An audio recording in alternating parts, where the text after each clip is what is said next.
Today we're looking at something called significant figures, and essentially these are another way that we can round numbers. Now, when we look at this word significant, right, we're thinking about things or generally people that are important. And I think it's a bit weird because it's a bit strange to think about numbers or certain numbers as more important than others, right? So let me go to the example of people. Usually we think that some people are more important or some people are more famous. There's this selfie that these celebrities took at an Oscar. And I wonder if you can recognize any of them. We've got Ellen over here, I think Jennifer Lawrence, and a few other celebrities that you might recognize, right? And so we would say that a lot of these people are famous.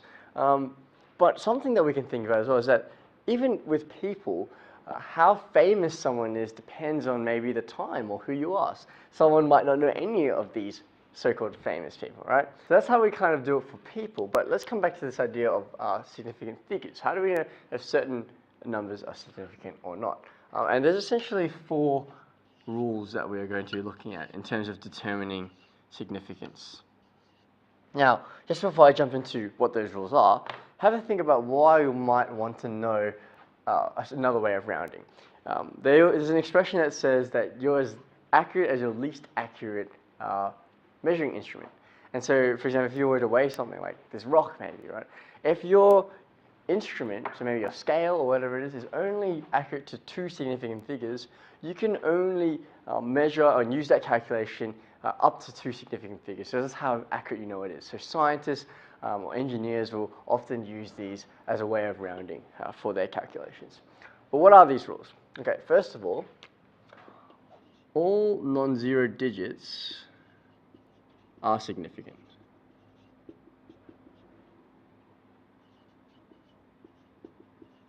So all non-zero digits are significant. So if I took a number like this, 123, we would say that these are all significant digits. Right? These are 3 significant digits, or we can say figures, in them. And it doesn't matter what number it is. Maybe we have some decimals as well. Maybe we have 456.31, right? As long as they're not 0, it doesn't matter where they occur, they're always significant. So this one would have 5 significant figures, right? That's our first one. All non-zero digits are significant. Now, obviously then that leaves us with 0. What's happening with 0? Well, the tricky thing with 0 is that 0 is sometimes significant, right? When is that the case? Well, here's one of them. So all zeros between other digits are significant. So as an example, right, what does that mean? So 0 is significant if it's in between other digits. So for example, 102, okay, these we know are significant because they're not 0. This one here now is significant now because it is in between these non-zero digits there, okay? So that's our second one. All zeros between other digits are significant. And our next one is that leading zeros are never significant. Leading zeros are never significant. So what I mean by that is when you think of a leader, right, they're at the front. So if I ever have a number where there are zeros at the front, so you often see that in things like decimals, right? 0.05.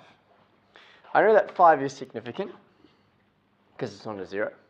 But these ones here, these zeros are leading. They're at the front there, so those are not significant. Similarly, it doesn't matter what other number we have. I could have 0. I can have as many zeros as I want, right? The only ones in this situation which are significant are these non-zero ones because these zeros are leading, so they'll never be significant. They're not important. And our last one, now this one's slightly different. Trailing zeros on the right-hand side, I'm going to say RHS, on the right-hand side of a decimal are significant.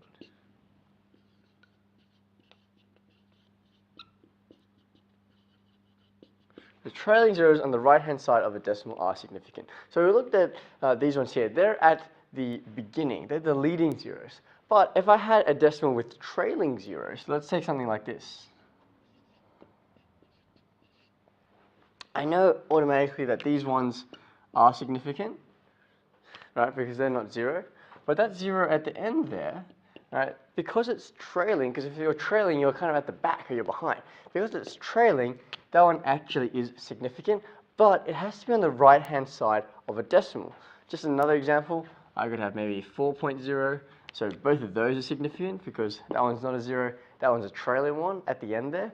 If I took something like this though, 230, all right, where does the decimal place actually occur here? Well, actually it would occur there, right? And there's no digits at the end of that decimal point, so this one's before it. So even though this is a trailing 0, it's not actually significant. Only 2 and 3 are in that situation. Okay, so those are the rules that we look at for significant figures.